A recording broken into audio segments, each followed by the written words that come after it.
Hello and welcome to the WWE versus AEW podcast bonus episode today, talking last night's WWE pay-per-view Survivor Series 2020, titled The Best of the Best. Was it the best of the best? No, it wasn't the best of the best, it definitely wasn't. Main things coming out of the show was that god-awful, extended, long Undertaker final farewell, which was just, it was a long half an hour. Long half an hour. But the best thing on the show was, unsurprisingly, Drew McIntyre versus Roman Reigns, the two hottest acts at the moment in the company. Maybe Sasha Banks, but definitely the two hottest male wrestlers in the company, and those two had the best thing on the show, unsurprisingly. And yeah, that was basically the gist of the show. I mean, does anyone know who won the show? The whole theme of the show is best of the best, head to head, Raw versus SmackDown, the one time a year where Raw and SmackDown superstars go head to head. But it would appear that this was just what, in football terms, a pre-season friendly, an exhibition. Apparently it didn't matter who won, a testimonial even. Because at no point, you remember 2 years ago when it was Raw 5, what was it, Raw 6, SmackDown 0? Nothing, we didn't get a scorecard, we didn't get anything. Does anyone even know who won? By the way, it was Raw 3-2. But yeah, it was all pretty pointless, wasn't it, really? I'm not quite sure what the whole point of the show was. It was just like, well, it's November, we do Raw versus SmackDown, so let's fucking crack on. Yeah, I'm not completely shitting on the show because, as I say, I did love the Roman versus Drew match. For it was one of them matches where they're definitely going to have another match at some point. They did save a little bit, but they didn't hold back in a way. Like, say, like the Kenny Omega Hangman Page match, you knew they could do a lot more given the chance. Whereas this match, I'm not saying they won't do better, but this is probably as good a Roman Reigns Drew McIntyre match you could get. Yep, they could add something else, maybe like a clean finish, but they gave us everything. It was a great main event. Was it the main event though? This is something else that I was going to talk about. Now, it's Drew versus Roman, yeah, it is your two top stars, right? Your two top stars, and I'm going to make a comparison, right? So, take you back to, say, 1999, yeah? 2000, The Rock and Stone Cold. Now, I'm not comparing Drew. Well, I am comparing Drew and Roman, but Drew and Roman obviously aren't on the level as The Rock and Austin, right? But when you was trying to make The Rock and Austin into bona fide superstars, yeah, right? Are you going to have them play second fiddle to a 55, 56-year-old, however old he is, legend? No. Do you know what I mean? You wouldn't have had a pay-per-view back in 98, 99 where it's Rock and Austin or whoever, fucking Rock and Triple H, yeah? They wouldn't go on before, do you know what I mean? Like, I don't know, who in the 90s was like retiring? Name someone who was retiring. You wouldn't have, say, Bret Hart. Well, it weren't there. It's not the same. But you know what I'm saying? You wouldn't have someone retiring in the 90s. Main event. One of your biggest shows of the year ahead of your two top acts. Now, people say that it doesn't really matter. It's only a little thing, and I agree it is only a little thing. It's not the be-all and end-all, but it's these little things that all add up to make part of the reason why you're not making any mainstream stars. There is other reasons, obviously, bigger reasons, but little things like this along the way just... It's like, oh, well, Roman and Drew are great, but they're not The Undertaker, are they? They're not The Undertaker. They're not as important as The Undertaker saying goodbye for the 50 millionth time. Speaking of that, right, so this Undertaker segment, might as well get into it. This Undertaker segment, right, so there's 30 minutes of the show left, right, and the Undertaker, they have... Everybody comes out for this farewell that you could imagine, from Jeff Hardy, Kevin Nash. Kevin Nash, could he have looked like he didn't want to be there anymore? Sorry to sound like Chandler Bing. Jeff Hardy, Triple H, Shawn Michaels, Mick Foley, Jeff Hardy. I've said Jeff Hardy 3 times now. But you get my point. Shane McMahon. And so they all come out Takes 10 minutes, these entrances. We see a great Undertaker video package, and they're all gone. They're all gone. Where did they go? Vince McMahon's in the ring. He announces the Undertaker. Undertaker takes 10 more minutes to get to the ring, and he's gone. So all this build for Undertaker to come to the ring, get down on one knee, do his pose, and fuck off. Jesus Christ, it was half an hour. Yeah, it was a nice little end or whatever, but I spent the entire thing, thinking, come on, where's the angle? Where's the angle? Where's the Fiend? Where's Randy Orton? Someone's going to do something. So, it ultimately ends in disappointment. Like, it was just 30 minutes of no interaction from The Undertaker with anyone, even the people who come to pay him tribute. No interaction, yeah? For nothing to happen. I was depressed because Vince McMahon looked like an 85-year-old drag artist. I was just confused at what was going on here. It was like, a part of me was thinking, Jesus, it's a good job they didn't put a match on after this, because this was one of the most depressing half an hours of WWE television, which is saying a lot, by the way, that I've seen in quite some time. So yeah, the Undertaker Final Farewell segment was... If you're a diehard Undertaker fan, you might have enjoyed it, but I already saw all this. I was in Orlando in 2017. 2017! We're in 2021 next month, yeah? And The Undertaker's finally saying goodbye. I've already seen it. Seen it when he lost to Roman. And he should have gone then, but he didn't. Obviously, he got a few more paydays, a 2-minute match with John Cena, and that, to be honest, great boneyard match against AJ. But it's like they finally found something where The Undertaker can still have his moment at WrestleMania. They could have just done this boneyard match a few more years if they wanted to, but they've decided to end it. Whatever, I'm sure Undertaker will be back at WrestleMania. But, I don't know, was it necessary? Did we need a 30-minute main event of Survivor Series just because it was the 30th anniversary of Taker's debut? Did we need this to close the show? The answer is no, we didn't. We didn't.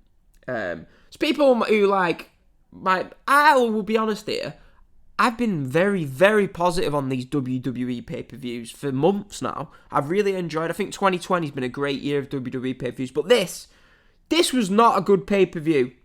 It was saved by Drew versus Roman. But we'll go to the start of the show, and it was Team Raw versus Team SmackDown. It was AJ Styles, Matt Riddle, Keith Lee, Braun Strowman, and Sheamus versus Team SmackDown of Kevin Owens, Jey Uso, Otis, Seth Rollins, and Baron Corbin. And this match was... It was a clean sweep, much like Survivor Series 2 years ago. But it was a clean sweep. Team Raw, 5 sole survivors. Team SmackDown, 0. It was much like the, what was that match years ago? Was it Team DX versus Team Rated RKO? Yeah? It was a bit like that. But it was exactly like that. But it wasn't as good. It was... Do you know what I mean? I enjoyed the parts of the match where Kevin Owens was headbutting Riddle's feet. We had Seth Rollins sacrificing himself for a bro kick. What was it? It wasn't... It was probably the weakest ever Team Raw versus Team SmackDown men's match. And that was it. At least Riddle got his pin back on Baron Corbin. I did like that bit. Jey Uso was the last person eliminated for SmackDown. But yeah, Team Raw. It was a nice moment actually where at least they didn't all fall out or whatever. Team Raw. So I give them that. It was it wasn't good, was it? It wasn't great. Speaking of, actually, do you know what? I'm calling this a one-match show, but I'd forgotten about it. It seems that bloody long ago. The Street Profits versus the New Day. I really did. The New Day come out dressed in this gear or this PlayStation game or something, but I really did like the Street Profits promo in Gorilla. Montez Ford was absolutely brilliant in this. He really got you hyped for the match if you hadn't watched the build, which I had.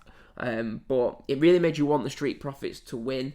And that they did. They had a really good match. It was great seeing the New Day be more vicious. They took the default heel role, if you can call it that. The New Day worked on the ribs of Montez Ford a lot, which paid into the frog splash, not being able to capitalise on the frog splash for the 3 count. And yeah, the Street Profits won with a blockbuster. But this was a really good match. I think I went 3.5 stars on this. I really enjoyed it. Great outcome. The outcome was right. Street Profits go over clean, and the New Day hug them after the match. I really enjoyed this. Thought this was really good. Best thing on the show apart from Drew versus Roman. Sami Zayn versus Bobby Lashley. Now I've got in my notes here. Let's get this over with. And that was exactly how everyone felt before it. When this first got announced, I thought that they was going to change this. Do you know what I mean? It was one of them, it was heel versus heel. It was a match nobody really wanted to see. They had that god-awful feud back in the summer of 2018.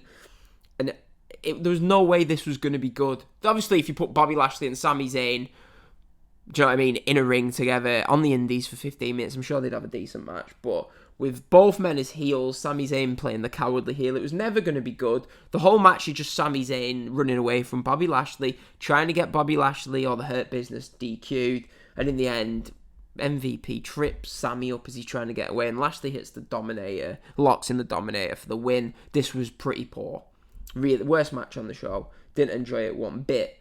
So yeah, this wasn't good. So we're 3 matches in, and we'd had a very disappointing Team Raw versus Team SmackDown match, a good tag team match, a very good tag team match actually, and an awful Sami Zayn versus Bobby Lashley match, which, if history was anything, we should have expected.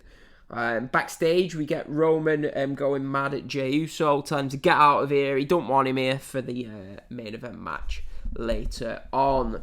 Next, we got a match that I was probably looking forward to as much as anything on the show, and that's Asuka versus Sasha Banks. Now, these two had matches throughout the summer, a couple on pay-per-view, and it always felt like it couldn't be as good as you wanted it to be because of Sasha being heel. Because Bayley was always interfering, every match had a fuck finish, and it wasn't. Just the action was great in all those matches. I think if you looked at what I'd give them star rating wise, I probably went 3.5, 3 3/4 on all of them.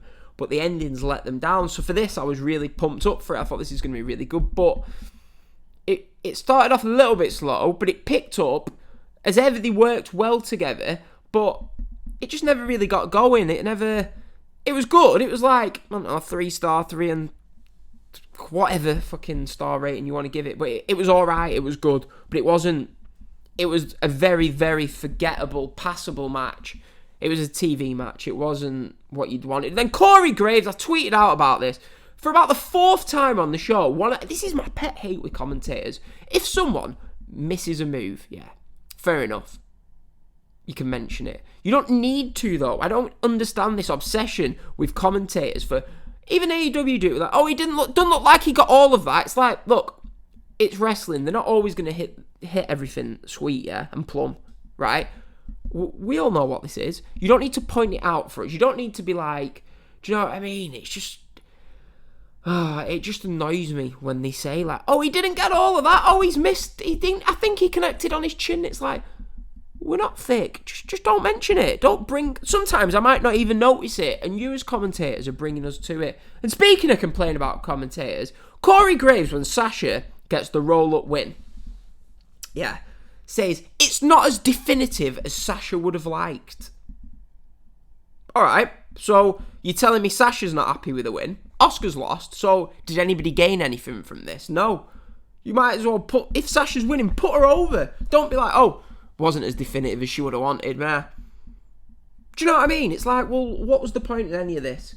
But as I say, this match without Bayley's interference, I was hoping we'd get like a really, really good match. We didn't. We just got a decent to good match. So yeah, bit of a letdown. But obviously, it's a letdown by their standards, but by anybody else's standards, it was a good match because these two worked really well together.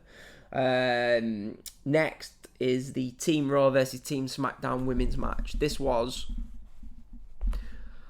It was bad. It was a bad match. It went on, what did it go, about 25 minutes, half an hour. Way too long.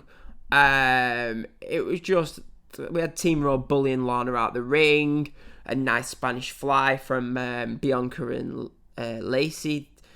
We had a really weird finish with Shayna and Rube. No, Shayna and... Oh, God knows. We had a really weird finish with Shayna and Bianca. It was just... I just didn't get it. And then the ending, the only good part about the match for me was the ending, where it was just Bianca and Nia had got counted out. Normally, this is the only time I'm ever going to say a count out finish was actually quite clever. So they get counted out, and obviously Lana is the sole survivor because she just stood on the steps the entire match. So this will drag out the Nia-Lana storyline even further. I'm glad they didn't do the whole Lana putting Nia through the announce table spot. Saved that for the Royal Rumble. Keeps this going nicely. I'm not sure if you I think you could have done it, though, where you continued the storyline like they did, but without... For me, this match was Bianca to win. She should have been the sole survivor. But if they weren't doing that, this was the next best thing. And I thought it was a decent finish to an otherwise 25-30 minutes, much like the Undertaker final farewell segment that I will not be getting back anytime soon. So yeah, not the best match here. And this match, which the commentator didn't actually allude to, basically won the show for Team Raw. But not that they actually mentioned that. And then, much to my surprise, the two biggest stars in your company, Roman versus Drew, the match that people, including me, thought they should have kept off till WrestleMania, was here. Semi-main event to The Undertaker's final farewell. Now, match, it was really, really good, wasn't it? It reminded me a bit of Brock versus Roman from Mania 31, which I was at live for that match, and that was great live, great at rewatching it again. This was just really, really good stuff. And if you needed any more confirmation that these two are the top stars, are the top people, are the people that should be main eventing WrestleMania 2 out the next 3 years, then look no further, because this match was really good. It just shows what Drew can do when he's not working, no offense, because Randy Orton is good, but it was great to see Drew working with someone else other than, do you know what I mean? Other than Randy Orton, other than like your Dolph Ziggler's, Bobby Lashley's, who are just like, you know what I mean, upper mid-carders at best. So it was nice to see, for the first time in a while, basically the first time in his entire run since Mania, this is the first time that Drew's worked with someone you'd say is a star that isn't Randy Orton. So basically, is someone who's willing to put on a really good match with him. But there was some great action into this. We got the spear into the Kimura. That was a great transition. I'm a fan of Drew having the Kimura in his arsenal, especially if he can get it on like he did here. We get the Samoan drop for the announce table. We get Drew kicking out the spear at 2, which I thought it was over. It was like we had Roman saying to Samoa Joe, "You ain't seen shit like this before, Joe." We get the Claymore. This knocks the ref down, brings Jey Uso out. Roman hits the low blow. Jey hits a super kick. And yeah, there we go. 1, 2, 3. No, it wasn't actually 1, 2, 3. What am I on about? Roman puts his submission, his guillotine on to Drew McIntyre for, what was it? Pass out victory. Pass out victory, is that even a phrase? So Roman, the right finish, I think. You could either do a DQ, yeah, which you don't want to be doing, really. So I'm glad they didn't do that. So the only thing you could do is Roman winning via shenanigans, which is what you got. And I'm really hoping, if we don't get Roman Rock, this sets up Drew facing Roman at Mania. Do you know what I mean? Have Drew drop the title, whatever. Just at some point, I want to see, we need Roman versus Drew at WrestleMania. The two, to me, every WrestleMania, unless you've got something amazing planned, i.e. The Rock versus Roman, unless you've got something amazing planned, your main event at WrestleMania should always either be your top 2 stars in the company or your top star versus someone you want to, do you know what I mean, raise into being a top star. We've got our top 2 stars, yeah? Have them go head-to-head at WrestleMania. That's what we need. Roman versus Drew at WrestleMania. Definitely go with it, please. But so it ends with Roman and Jey embracing as Roman Reigns wins the match and gets one over on Drew McIntyre. Please give us this at WrestleMania. So yeah, I've breezed through this show. It was a bonus show after all. But yeah, next we got the Undertaker stuff, which I'm not going to go into again. I'm not going to complain about it again. It wasn't much. As I say, it was 10 minutes of entrances, a video package, Vince McMahon looking very, very old, which was quite sad. And then just the Undertaker in the ring doing his pose and fucking off, basically. Should have just done this at WrestleMania 33. Can't believe that was almost 4 years ago. My little girl, yeah, couldn't speak when I went to WrestleMania 33. She couldn't speak. She could barely walk. Now she's at school learning the alphabet. So that's how long ago it was the Undertaker should have actually retired. Could be longer, but yeah. So yeah, that was Survivor Series. As I say, I don't want to go too much into detail because I wasn't the biggest fan of this show. I was really hoping for better. I enjoyed aspects. I've really enjoyed SmackDown recently. SmackDown on Friday was a great show. That Drew Roman contract signing was the best contract signing WWE have done in years. We got a really good main event, Daniel Bryan versus Jey Uso. And we got the Seth Rollins-Buddy Murphy match, which was really good. So yeah, SmackDown is great. Watch SmackDown every week. It's really, really a good show. I am enjoying it as much as Dynamite at the moment. So make sure you watch SmackDown each week.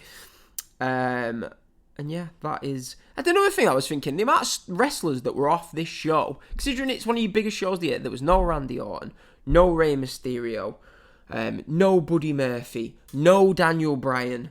Do you know what I mean? There's probably a countless others. And you know what I mean? It's like WWE have such a big roster that they can have like wrestlers of that talent not on the show. But going towards TLC, I mean, I'm putting two and two together. I'm thinking maybe your main event is going to be Roman versus Daniel Bryan and Drew versus Sheamus. I'm hoping they actually drag out Roman and Bryan. I don't want to start with a match at TLC. Give us Daniel Bryan versus Jey Uso in a TLC match or something along those lines. Maybe can Daniel Bryan do TLC matches? I'm sure he can.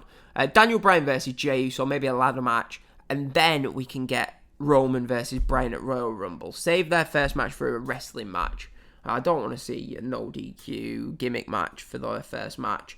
So yeah, that looks to be the direction we're going. It's a nice little change in things. And yeah, that's it really. I'm surprised we didn't see Rhea Ripley debut on the show. I was really hoping for that, but we didn't get it. Maybe we'll get it on Raw tonight or SmackDown on Friday. Who knows? So yeah, www.patreon.com/neutral wrestling. Subscribe to us on YouTube. Search WWE versus AEW podcast. Twitter at WWE versus AEW. We're on Apple Podcast. Just search WWE versus AEW into Apple or find the links on our Twitter page. I myself am on Twitter at Ball, B-A-L-L, capital B, Daniel. That's Ball, capital B, Daniel on Twitter. I want to thank everyone for listening to this show. I'm looking at the poll that I put up on Twitter before I recorded. 60% of you give this show a thumbs up, 40% thumbs down. For me, it wasn't the best show. It wasn't horrendous.